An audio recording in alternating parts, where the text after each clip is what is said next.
लोकाभिरामं रणरङ्गधीरं రాజీవనేత్రం. నమస్కారం. I dream ప్రేక్షకులకు స్వాగతం. రాముడు అరణ్యవాసానికి వెళ్ళినప్పుడు భరతుడు రాముడి పాదుకలను సింహాసనంపై ఉంచి రాజ్యాన్ని ఏలారు అన్న విషయం అందరికీ తెలిసిందే. పాదుకలకి అంతటి విశిష్టత ఉంది. ఈ సంవత్సరం జనవరి 22వ తారీఖున అయోధ్యలో రాముడి ప్రాణప్రతిష్ఠ జరగనున్న విషయం మనందరికీ తెలిసిందే. ఇందులో భాగంగా భక్తులు వారి వారి భక్తిని రకరకాలుగా తెలియచేస్తున్నారు. చిన్న చిన్న కానుకల్ని కూడా రాముల వారికి అందిస్తున్నారు. అందులో భాగంగా అయోధ్య భాగ్యనగరం సీతారాముల సేవా ట్రస్ట్ వారు రాముల వారికి పాదుకల్ని సమర్పించారు. ఈ పాదుకల్ని తయారు చేయటానికి మన హైదరాబాద్లోని శ్రీ రామలింగాచారి వారిని అప్రోచ్ అయ్యి వారితో పాదుకల్ని చెక్కించారు. వారితో మనం ఇవాళ ఉన్నాం. వారితో మాట్లాడి మరిన్ని విషయాలు తెలుసుకుందాం. నమస్కారం అండి. నమస్కారం అండి. సార్, మీరు ఆ రాముడికి ఎంతో ప్రియభక్తుడయ్యి ఉండాలి, లేకపోతే రాముడు మీ మీద ఎంతో కరుణ చూపించి ఉండాలండి. పూర్వజన్మ సుకృతం అనే చెప్పాలి. రామ పాదుకలు తయారు చేయాలి అంటే మాత్రం ఆ రాముడి ఆజ్ఞ లేనిదే చేయలేము అని అంటారు. ఆయన ఆయన ఆయన ఆజ్ఞ లేకుండా ఒక్క సేవ కూడా చేయించుకోరంట. మంచినీళ్ళు మనం ఆయనకి ఇవ్వాలి అంటే కూడా ఆయన ఆజ్ఞ ఉండాలి అని అంటారండి. అలాంటిది ఆ రాముల వారికి మీ చేతుల మీదుగా పాదుకలు సమర్పించడం, మీరు చేయటం అనేది మీకు ఎలా అనిపిస్తోందండి? ఇది పూర్వజన్మ సుకృతమైన ఉంటుంది. తర్వాత ఇంకొకటి వచ్చేసి ముఖ్యమైన విషయం ఏంటంటే శ్రీరామచంద్ర వారు మాకు ఇచ్చిన వరం అది.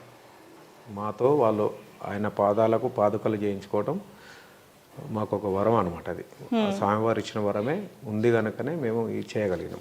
అది మొత్తం ఈ పాదుకలు చేయటం, పాదుకలు అద్భుతంగా వచ్చింది అని చెప్పి ప్రతి ఒక్కళ్ళు కూడా మిమ్మల్ని పొగడ్తలతో ముంచెత్తుతున్నారు. ఇది అందరికీ తెలిసిందే అండి. ప్రతి తెలుగువారు కూడా గర్వించదగ్గ విషయం. అంత చక్కగా చెక్కారండి. ఎంత బాగుందంటే చూస్తుంటే ఇంక అలా చూస్తూ ఉండాలి అనిపించేలాగా ఉందన్నమాట. దీని వెనుక కష్టం గురించి చెప్పాలంటే మాత్రం అది మీరు మాత్రమే చెప్పాలండి. ఎన్ని రోజులు కష్టపడ్డారు, ఎన్ని సాక్రిఫైజెస్ చేశారు. ఇది పని చేయొచ్చు, ఎంతసేపు అయినా కానీ, ఎన్ని రోజులైనా కానీ, ఎన్ని గంటలు ఎంతో చేయొచ్చు. కాకపోతే ఆ వస్తువును ఈ విధంగా కుదిరించాలి, సంపూర్ణంగా తీసుకురావాలి దీన్ని. ఇది తయారైనాక ఆ దాతలు ఎవరైతే మనకు ఆర్డర్ ఇచ్చిండ్రో ఆ కస్టమర్లకు మనము దీన్ని వాళ్ళు నచ్చేంత వరకు చేయాలి. వాళ్ళకు నచ్చేంత వరకు అంటే కొన్ని సందర్భాలలో కొంతమంది కస్టమర్లు అంటే వీళ్ళే కాకుండా వేరే వాళ్ళు కూడా ఏమంటారంటే వాళ్ళకు వాస్తవం అర్థం కాక ఇది బాగలేదు, ఇది ఇట్లుంటే బాగుంటుంది, అది అట్లుంటే బాగుంటుంది కూడా కొంతమంది చెప్తారు. అటువంటి సందర్భంలో మనం ఏం చేస్తాం అంటే ఇక ఈ పద్ధతిలో ఉంటే దీనికి ఇట్లా కనబడుతుంది, ఈ పద్ధతిలో ఉంటే ఇట్లా కనబడుతుంది, ఈ రెండు కలిపి శాస్త్రోక్తంగా ఉండలేదు, అది ఇలా ఇట్లా ఉంటే శాస్త్రోక్తంగా ఉంటుంది. ఈ శాస్త్రోక్తంగా ఉండాలంటే సూత్రపరంగా ఈ పద్ధతిలో మేము తయారు చేసినాము అని వాళ్ళకు. ఎందుకంటే సబ్జెక్టు కొంతమంది తెలియని వాళ్ళు ఏం చేస్తారంటే మాకు ఇది నచ్చలే అంటారు. అట్లాంటప్పుడు ఏం చేస్తామంటే ఈ వస్తువు కాదు వేరే వస్తువులకు ఏదే కానీ ఇది మాకు నచ్చలేదు, ఇట్లా ఉంటే బాగుంటుంది, ఆడ చూసి వచ్చినాము అది బాగుంది అని అంటారు. చాలామంది కస్టమర్లు రకంగా మాట్లాడతారు. కొంతమంది ఏంటంటే మనకు ఏది తెలియదు, వాళ్ళు చేసే వాళ్ళకు శాస్త్రము సూత్రము రెండు తెలుసు కనుక వాళ్ళు చెప్పిన పద్ధతిలో వాళ్ళు చేసి ఇచ్చేసిండ్రు, దాన్ని తీసుకుపోయి మనం పూజ పెట్టుకోవడమే మన బాధ్యత అన్నట్టు కొంతమంది ఫీలింగ్ ఉంటుంది వాళ్ళకు. కొంతమంది తెలియని వాళ్ళు ఏం చేస్తారంటే అట్లా కాదు గిట్లు ఉండాలంట. వాళ్ళు కొద్దిగా కావాలి మాకు ఇట్లనే ఖచ్చితంగా అన్నప్పుడు మేము అదే టైప్లో చేయవలసి వస్తుంది. చెప్పే కాడికి చెప్పి చూస్తాం. అది పద్ధతి ప్రకారంగా కాదు, ఇదే పద్ధతి ప్రకారంగా. అది శాస్త్రోక్తంగా లేదు, ఇదే శాస్త్రోక్తంగా ఉన్నది. మీరు అందాన్ని చూడకుండా దాని మీద పాలిష్ చూడకుండా అనేది కూడా మేము వచ్చిన కస్టమర్లకు వాళ్ళకు పూర్తిగా అర్థమయ్యేటట్టు కూడా మేము చెప్తాము. అట్లా కొంతమంది వింటారు, కొంతమంది వినరు. అందరూ ఒక మాదిరి ఉండరు కదా, అట్లా కొద్దిగా నడిచిపోతుంటుంది. దీంట్లో తయారు చేసింది మాత్రం మేము ఫస్ట్ ఒకటి వాళ్ళ దగ్గర మనకు ఎవరైతే అయోధ్య భాగ్యనగర్ సీతారామచంద్ర స్వాముల వారి సేవా ట్రస్ట్ వాళ్ళు మనకు ఇది చేయమని మనకు ఆర్డర్ ఇచ్చిండ్రు. హైదరాబాద్ వాళ్ళకు దగ్గర ఉన్నది ఒకటి పాదుకల ఒకటి సెట్ పాతది ఒకటి ఉన్నది వాళ్ళ దగ్గర ఉంటే దాని మీద ఉన్న దీని మీద ఉన్న ముద్రికలకు దాని మీద ఉన్నది తేడా ఉంది. అది ఒక చెంకు చక్రాలు ఒక సూర్యచంద్రులు మాత్రమే ఉండే. దాన్ని బట్టి మనము ఈ విష్ణు సాంప్రదాయం స్వామివారిది శ్రీరామచంద్రులు ఉందని చెప్పేసి మేము మా దగ్గర ఉన్న శిల్పశాస్త్ర గ్రంథాలకించి కొన్ని ఐటమ్స్ బయటికి తీసుకొని ఇది స్వామివారికి మొట్టమొదలు మన పాదుక ఎంత హైట్ పొడుగులో చేయాలి, తర్వాత దాని వెడల్పు ఎంత పెట్టాలి, దాని మీద వచ్చేసి బొమ్మలు ఇంకా వీళ్ళ ఇవి ఉన్నాయి 4 కాక ఇంకా ఎంతవరకు మనం దాని మీద పెట్టగలుగుతాం అందులో ఉన్న ప్లేస్ ప్రకారంగా అని చెప్పేసి దాని మీద అందులో ఉన్న బొమ్మలన్నీ మనం ఒక రఫ్ పేపర్ మీద వేసేసుకొని. అంటే ఇది ఎంత ఉండాలి, ఎంత సైజు ఉండాలి, మొత్తం మీరు సలహా ఇచ్చారా అండి, లేకపోతే శాస్త్రోక్తంగా ఇలా చేయాలి అని చెప్పి ట్రస్ట్ వాళ్ళు చెప్పిన ప్రకారం మీరు చేశారా అండి? ట్రస్ట్ వాళ్ళు మనకు ఓన్లీ ఇవి కావాలని పాదుకలు కావాలని చెప్పిండ్రు. వాళ్ళ దగ్గర ఉన్న పాదుకలను మనం ఫోటో తీసుకున్న తర్వాత దానికంటే ఇంకా ముఖ్యమైన ఇంకా కొన్ని పెడితే బాగుంటుందని చెప్పేసి మేము కూడా కొన్ని వాళ్ళకు సలహా ఇవ్వటం జరిగింది. వాళ్ళు కూడా మేము ఇచ్చే సలహాను అక్కడ ఉన్న వర్క్ను డ్రాయింగ్ను వాళ్ళు కూడా ఆలోచించుకున్న తర్వాత వాళ్ళు కూడా ఓకే అని చెప్పిండ్రు. వాళ్ళు ఓకే అన్నది మేము వేయలేం కదా. వాళ్ళు మనం వేసిన ఫిగర్లు బొమ్మలు మొత్తం చూసుకున్న తర్వాత వాళ్ళు అడిగిండ్రు ఇవి ఖచ్చితంగా ఉండవలసిందేనా, ఇది ఉంటే మరి అంటే నేను ఇది విష్ణు సాంప్రదాయానికి సంబంధించిన బొమ్మలే కనుక ఓకే అవన్నీ పెట్టుకుంటే మనం శాస్త్రోక్తంగా అంతా సెట్ కుదురుతుంది, మనకి ఇబ్బంది లేదని నేను చెప్పినాక వాళ్ళు అంతా విన్నారు. మ్యాటర్ అంతా విన్న తర్వాతనే వాళ్ళు సరే బాగానే ఉంది చేయండి అన్న. వాళ్ళు నచ్చంది మనం ఏం చేయం, వాళ్ళకి నచ్చింది. ఎందుకంటే చేయించుకున్న వాళ్ళ ఉద్దేశం ఎట్లుంటే మేము కూడా అదే పద్ధతి ప్రకారం తయారు చేసి చేయవలసి వస్తుంది.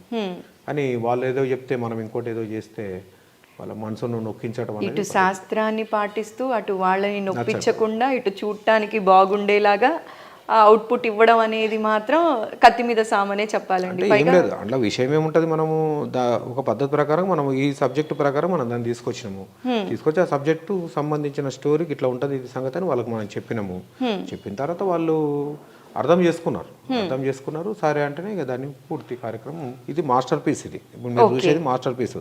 దీనితోటే మనకు అయోధ్య పోయిన శ్రీరామచంద్ర వారి పాదుకలు తయారైనాయి.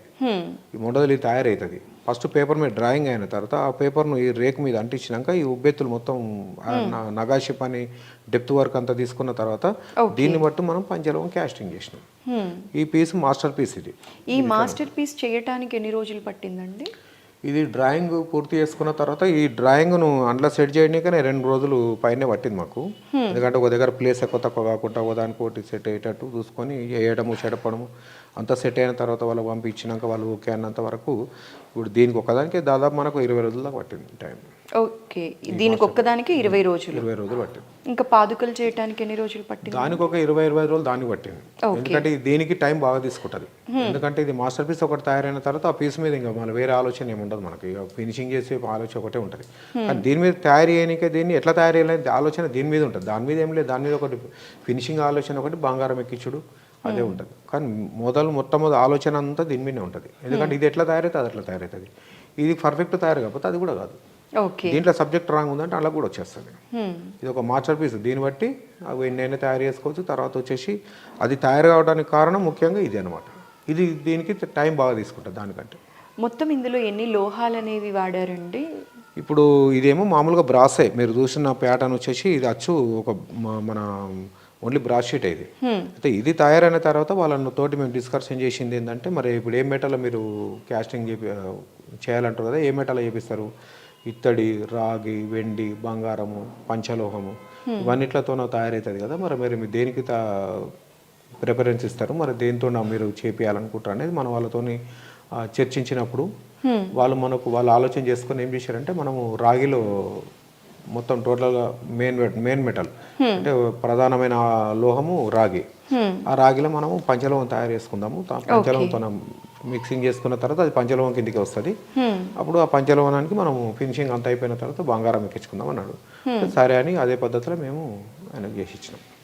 ఈ లోహాలన్నీ కూడా మీరు స్వయంగా కొన్నారా లేకపోతే వాళ్ళే మొత్తం ఇచ్చారా అండి? లోహాలన్నీ కూడా ఒక రాగి ఒకటి మాది. ఈ పంచలోహము, బంగారము, పాతరసము ఇవన్నీ కాస్ట్లీ ఐటమ్ ఇవన్నీ. ఎందుకంటే ఇప్పుడు దాంట్లో 2 తులాల బంగారం కొనాలన్నా 1,30,000 కావాలి. ఇది పంచలోహంలో కావాలన్నా, 1 తులం బంగారం కావాలన్నా కానీ ఇలా 60,000 కావాలి. అట్లా మరి వెండి కావాలన్నా 1/4 కిలోనో 200 గ్రాములు వెండి కలపాలన్నా కానీ దానికి 13,000 కావాలి. అంత కాస్ట్లీ ఐటమ్ మేము చేసేది మేకింగ్ తీసుకున్నప్పుడు ఆ మెటల్ ఏందో కాస్ట్లీ మెటల్ కనుక మనం వాళ్ళకు ఉపయోగపడమే కరెక్ట్. అది ఎందుకంటే మరి ఇప్పుడు వాళ్ళు 2 తులాలు కలుపుకుంటారా 10 తులాలు కలుపుకుంటారా అది వాళ్ళ ఇష్టం. లేదు వెండి 1/4 కిలో కలుపుకుంటారా కిలో కలుపుకుంటారా అది వాళ్ళ ఇష్టం. అందుకని చెప్పేసి మేము ఏం చేసినామంటే మేము మొదలే చెప్పినాం లోహాలకు సంబంధించిన విషయం మొత్తం మీరు కవర్ చేసుకోండి, మీరు చూసుకోండి. ఈ రాగి ప్రధానమైన లోహము రాగిలో కావాలంటారు కనుక అదొకటి నేను పెట్టుకుంటా. దాదాపు 15 కేజీలు అంటే 15,000 అనుకోరాదు. ఓకే. దానికి నేను భరిస్తా, ఇది మీరు భరించండి అంటే సరే అని చెప్పేసి అదే పద్ధతిలో మేము మాట్లాడుకున్నాం. దానికి సంబంధించిన పంచలోహానికి సంబంధించిన లోహాలు మేను బంగారము, వెండి. ఓకే. తర్వాత వచ్చేసి ఇక ఆ నుంచి పాతరసం, అంటే పాతరసం అంటే మెర్కురీ. ఆ పాతరసం మనము అయోధ్యమైన పాదాలకు పైన బంగారం ఎక్కించాము గల ఈ పాతరసం ఎక్కించినాకనే మనము దాని మీద ఇది ఎక్కిస్తాం, ఏంటిది మన బంగారం ఎక్కించాము గల పాతరసం ఎక్కించినాకనే బంగారం ఎక్కిస్తాం. ఓకే.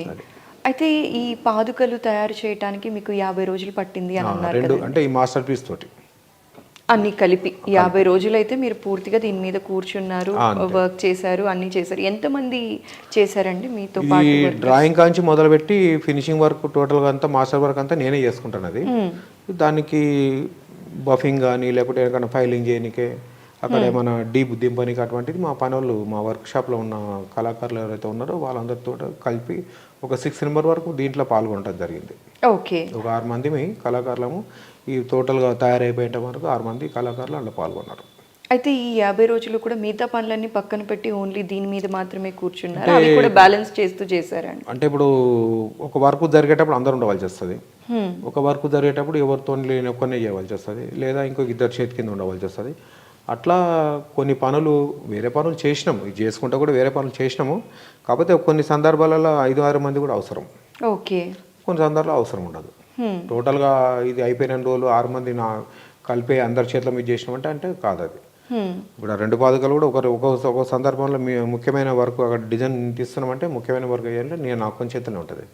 మిగతా వర్క్ ఏమైనా మామూలు వర్క్ ఉన్నప్పుడు పక్క వాళ్ళను మనం తీసుకుంటాం చేతి కిందకి, ఆ టైప్లో నడుస్తుంది. దీనికి ఇది మీకు లోహాలన్నీ కూడా మనకి ట్రస్ట్ వాళ్ళు ఇచ్చినప్పటికీ కూడా ఇది మీరు సేవా కార్యక్రమం లాగే చేశారా అండి? 50 రోజులు కూడా ఇది చెక్కినందుకు కానీ చేసినందుకు కానీ, లేకపోతే వాళ్ళు మీకు ఏమన్నా ఆఫర్ చేశారా? సేవా కార్యక్రమం అంటే వాళ్ళు లోహాలు ఇచ్చినాక మేము సేవా కార్యక్రమం చేసినామంటే దానికి ఖరీదు తీసుకోకపోతే సేవా కార్యక్రమం అవుతుంది.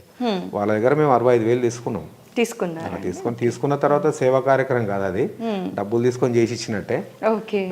కాకపోతే ఏంటంటే దాన్ని కాస్ట్లో చాలా తక్కువ తీసుకున్నాం, చాలా తక్కువ తీసుకున్నాము. ఒకటి ఏంటంటే ముఖ్యమైన విషయము, భారతదేశంలోనే కాకుండా ప్రపంచ దేశాలలో కూడా ఈ జనవరి 22 తారీఖు నాడు పేరు ప్రతిష్టలు చెందుతున్న భారతదేశంలో మనకు అయోధ్యల నిర్మాణం జరుపుకున్న రాములవారి దేవస్థానం ప్రతిష్టాపన జరుగుతుంది కనుక అంత పెద్ద దేవస్థానానికి నేను నా చేతులు ఉంటా, మన పనులతోటి, మన తెలుగు రాష్ట్రాలతోటి, మన హైదరాబాదు, మా బోయినపల్లిలా ఇవందరికీ అదృష్టం చేసుకొని ఈ కార్యక్రమం పుణ్య కార్యక్రమం చేస్తున్నాం కనుక అదృష్టంతో. కాబట్టి ఎందుకంటే డబ్బు డిమాండ్ చేయదలుచుకోలేము మనం. మొట్టమొదటి ఆర్డర్ మనకి ఇస్తే మన చేతికుంటే చేసి ఆడిస్తే అదే మనకు ఆనందం, అదే స్వామివారికి మనం చేయదగ్గ సేవ. అది ఆ కీర్తి అనేది మనకు ఒకటి దక్కుతే ఆ కీర్తి ఎంబడి అన్ని ఉంటాయి మనకి. మొదలు మనసు అనేది సంతోషం ఉన్నప్పుడే డబ్బు కూడా లెక్క కాదు. ఈ పని చేసుకున్న వాళ్ళు వేరే ఇంకో పని చేసుకున్నా మనం డబ్బు సంపాదించుకుంటాం, కానీ ఈ పని రావాలంటే రాదు కదా మనం. అవునండి. అందుగురించి చెప్పేసి మేము డబ్బు గురించి ప్రాధాన్యత ఇవ్వలేదు. పాదుకలు మన చేతుకుంటా తయారు చేయాలనే ప్రయత్నంలోనే అదృష్టం కొద్దీ స్వామివారి ఒక వరం ఇచ్చినట్టు అదృష్టం కొద్దీ మనకు వచ్చింది కనుక దీన్ని ఎంతవరకు అయితే అంతవరకు సంపూర్ణంగా పర్ఫెక్ట్గా చేసేయాలనేది ఆలోచన మనకు. టైం తీసుకొని చేసిన. అయితే మీరు ఇది ఎలా అనుకున్నారో అంతే పర్ఫెక్ట్గా చేశారు, చూస్తే కూడా తెలిసిపోతుంది పాదుకలు అంత చక్కగా వచ్చాయండి. దీని తర్వాత ఇవి చూసిన తర్వాత ఇంకేమన్నా కొత్త ఆర్డర్స్ వచ్చాయా అండి? ఒకటి ఇంకా చాలా మంది దేవుడికి సంబంధించినవి ఇవ్వాలి అని చెప్పి డొనేట్ చేయాలి అని అనుకునే వాళ్ళు బోలెడంత మంది ఉన్నారు. అలాంటివి మీకు ఏమన్నా ఎక్స్క్లూజివ్గా వచ్చాయా అండి? ఇప్పుడు చేసే ఫస్ట్ ఈ పాదుకల కంటే ముందు ఇంకో వేరే పాదుకలు చేసినాం. ఇప్పుడు ఈ అచ్చు కంటే ముందు ఇంకొకటి తయారైంది.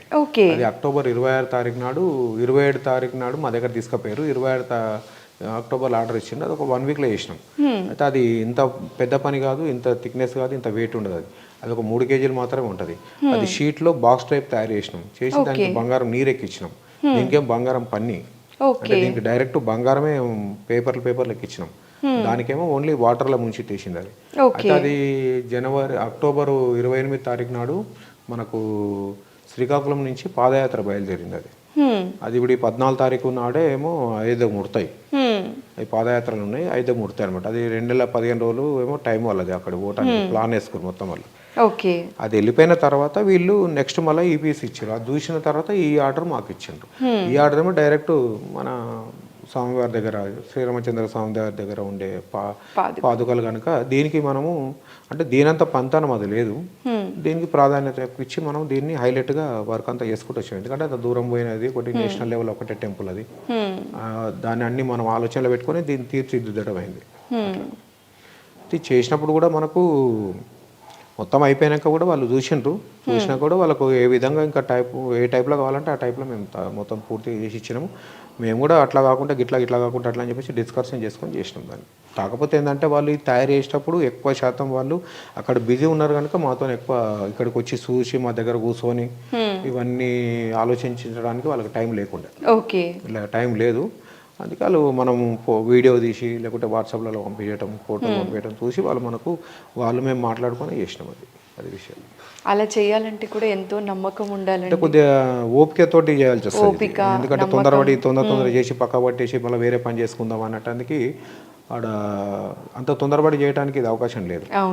ఈ ఓపికతోటి టైం తీసుకొని నిదానంగా చేయడానికే, ఎందుకంటే ప్రాధాన్యత పొందిన వస్తువు కనుక మనం అంత టైం తీసుకోవాల్సి వస్తుంది, తొందరపడితే కుదరదు. అట్లా చేసేటప్పుడు కూడా కొన్ని వేరే పనులు ఉంటే కూడా, అది కూడా రాముల వారి పన్నే ఉండే, వేరే వాళ్ళది చిలకలూరు పెట్టే వాళ్ళు ఉండే, అది వర్క్ అంతా పక్కా పెట్టినాం. వాళ్ళు కూడా ఏమన్నారంటే మొన్న వచ్చిండ్రు వర్క్ సంక్రాంతి పండుగకి ఇస్తున్నారు కదా ఇంకా మాకు ఇవ్వలేదు అంటే, ఇట్లా సంగతి ఇది సంగతి ఇట్లా మన అయోధ్య పని ఇట్లా ఉంటే ఇట్లా సంగతి అంటే, సరే పెద్ద రాముల వారి పని జరుగుతుంది కనుక చిన్న రాముల వారి పని కొంచెం స్లో అయింది, పర్వాలేదు మేము ఓకే పడతాము, ఏదైనా రాముల వారిదే కదా మేము ఓకే పడతాము, సరే ఇంకో 15 రోజులు లేట్ అవుతుంది అంటున్నాం కదా, అదే టైంకి తీసుకుంటాను అని చెప్పి వాళ్ళు మన దగ్గరకు వచ్చి కూడా చెప్పిపోయారు. అయితే ఇప్పుడు రాముల వారికి వేరే వాళ్ళు విల్లు సమర్పించాలనుకుంటున్నారు, ఆ విల్లు కూడా మీరే తయారు చేస్తున్నారు అనుకుంటూ ఉన్నారండి, అది ఎంతవరకు నిజమండి? విల్లు చేయమని చెప్పేసి ఆల్రెడీ వీళ్ళు మనకు అడిగినరు. అది 9.5 అంగుళాల హైట్, 9.5 అడుగుల హైటు అది చేయమని చెప్పిండ్రు. కాకపోతే ఇప్పటి వరకు ఇంత ఫుల్ బిజీలో ఇదే వరకు జరిగింది కనుక అది టైంకి అందేయలేకపోయినాం మనం. అంటే వాళ్ళు ఇది కూడా ప్రతిష్టాపన అయినాకనే ఇద్దామన్నారు. వాళ్ళు కూడా విల్లు కూడా ప్రతిష్టాపన అయినాక ఏ టైంలో ఇస్తే వాళ్ళు ఆ టైంలో మనం చేసి దానికి 1 నెల 15 రోజులు 2 నెలలు టైం తీసుకొని అది కూడా చేసి ఇచ్చేస్తాం. అదైతే చేయాలని చెప్పిండ్రు. ఇంత గొప్ప భాగ్యాన్ని ఆ శ్రీరాముల వారు మీకు అందించారు కాబట్టి ఆ స్వామివారి కృప ఎప్పుడు మీ పైన ఉండాలని మనస్ఫూర్తిగా కోరుకుంటూ జై శ్రీరామ్. జై శ్రీరామ్ అండి.